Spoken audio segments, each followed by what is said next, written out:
So today's code along is one of my favorites because it kind of feels like a little bit of magic.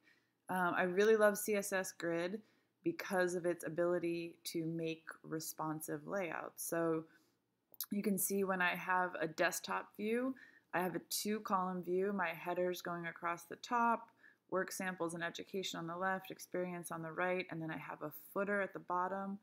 But as I drag this window in and make it smaller, right around this range, which is about 800 pixels, it snaps from a two-column grid to a one-column grid.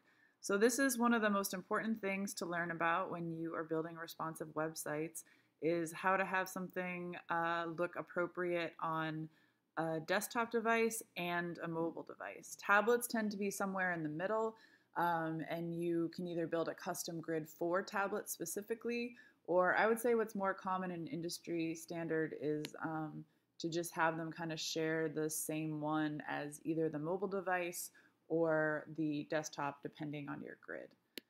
So let's head over to the index.html and see what that looks like, and then we will head over to the style.css. So in my index.html, the first thing that you're going to need is a container that wraps everything. So on line 9, I got to move this comment down. Let me cut this out. That was meant to be down here. Instead, I'm going to put the container that wraps all content. Okay, so now when I click on that opening div, I should see it close all the way down here on 74. You can see that there's some indentation issue, so I want this to be very clear that that is the div. So I can come here and then hit tab. It looks like tab one more time. Something a little funky is going on because I want this section to be indented more. So this is a helpful tip for as you learn more about indentation and have longer code. So I'm going to come down here and select lines 41 all the way to 73 where it needs to be indented. And then I can hit tab and it will indent all of that for me at the same time. So just a little trick of indentation and indenting whole sections at the same time. So the next thing I have here is my header section. You can see this is a semantic tag, so I don't have to use the section class equals whatever, because again, I'm using two semantic tags in this document, footer and header. So again, those come directly from the body. Header is usually at what's at the top. It kind of gets the document started. It introduces what the document is. And then footer tends to have like credit information or copyright information or anything like that.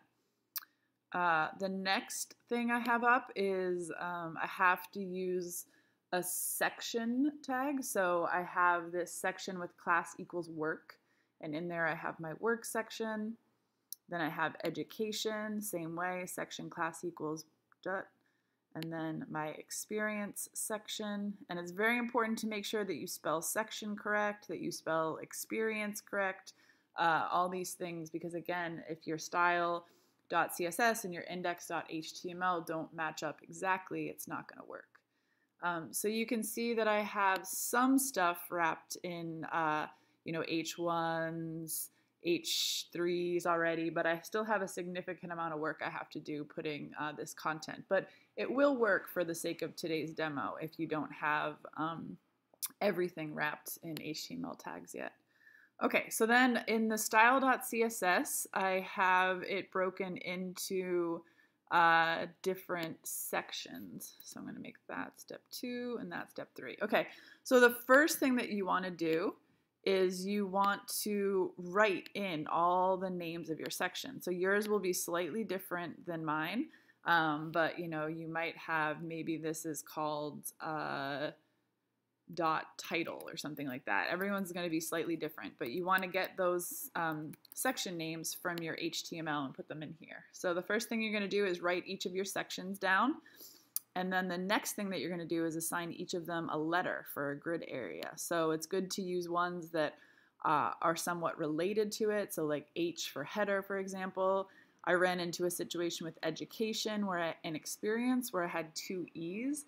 So I chose to do education as E, and I chose to do experience as X. So you want to go through and give each of your sections a grid area. The next thing that you're going to do is come over to here, and on this step 2, you're going to build whatever grid you want for desktop and tablets.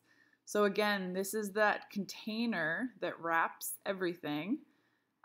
This line here on line 26, this is what enables CSS Grid to be turned on. So all the stuff we're seeing here with like letters and grid template areas, none of this would be able to be active unless we call out display grid. That kind of enables this whole library for us to use.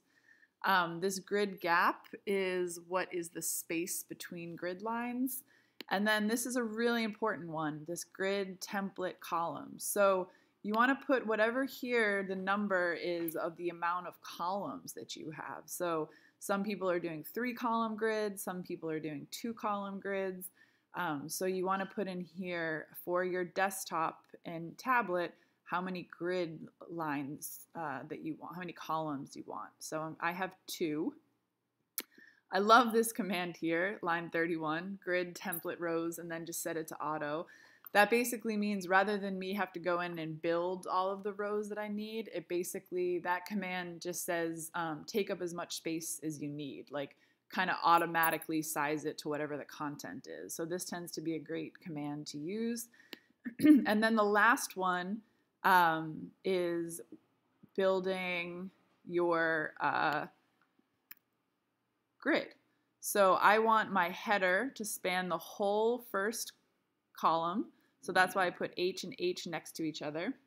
Then I wanted just work to go on the left next to, let's pull this out so we can see it. I want just work to go on the side and experience to span 2 rows. So that's why I did X here and here. So again, the experience section was a little bit longer than the education and work samples.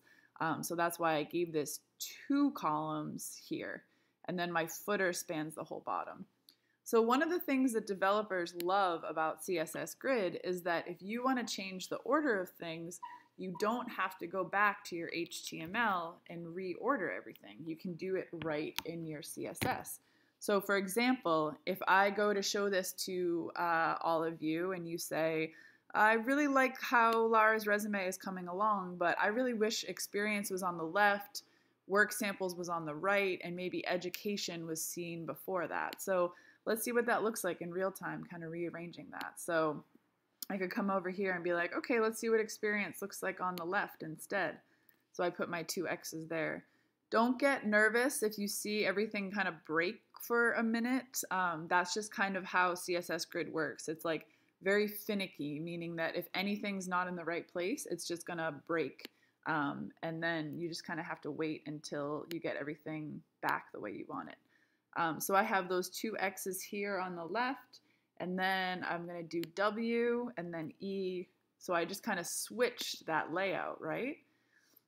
Now if I decide, ooh, actually I want education to go before work samples, all I have to come over here is do E and then do W, and now my education is above my work samples. So hopefully this has been a helpful kind of walkthrough. One of the things I love about CSS Grid, again, is that it's very visual. I think it's very helpful for artists to use this way of making grids because, again, it's kind of this like this system where first in your HTML, you're just calling out sections. Then in here, you're giving those sections letters. And then up here, you're just kind of drawing what you want it to be. The last step, step 3, is to build your mobile grid. So what is powering your mobile grid is this @media screen and then setting this max width of 800 pixels. So basically the big difference here, a lot of things are the same, but the big difference here is I have a 1-column grid versus up here I had a 2-column grid, right? Because it says repeat 2 columns each at 1 fraction unit. So now that I have my 1-column grid, you can probably guess it, right? I only put 1 letter per line in here.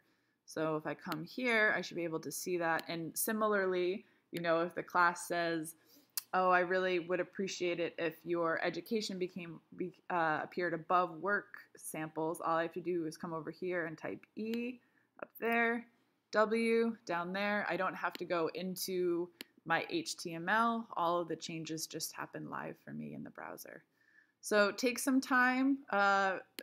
You should have your stuff wrapped in sections already. What I recommend doing is writing down on like a piece of paper for you all the names of them, and then heading over to your style.css and begin assigning them letters. So good luck.